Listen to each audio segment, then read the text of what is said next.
अस्सलामु अलैकुम वरहमतुल्लाहि वबरकातुहू। क्लास प्रेप आज का अगला सबक देखिए।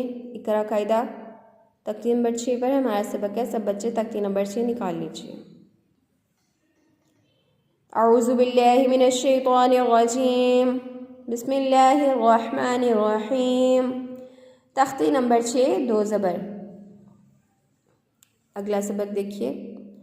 दाल पे दू, लाम पेश लू, जुलू लाम दो ज़बर लन, जुलुलन, वक़्फ़ जुलुला।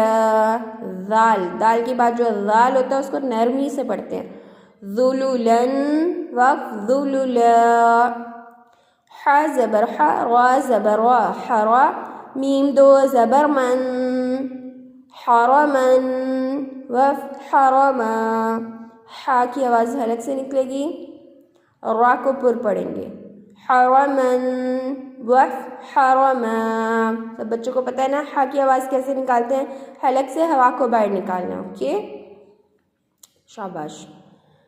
आगे देखिए। मीम ज़बर मा, रा ज़बर रा, मरा, हा दो ज़बर हन, मरहन, वक़्फ़ मरहा। रा को पुर पढ़ेंगे, हा वही है, दोनों मिलते जुलते वर्ड है। ज़ुलुलन, वक़्फ़ ज़ुलुला, हरमन, वक़्फ़ हरमा, मरहन, वक़्फ़ मरहा। आज का सबक यहीं तक है। सब बच्चे डेट लगा लीजिए। अस्सलामु अलैकुम व रहमतुल्लाह।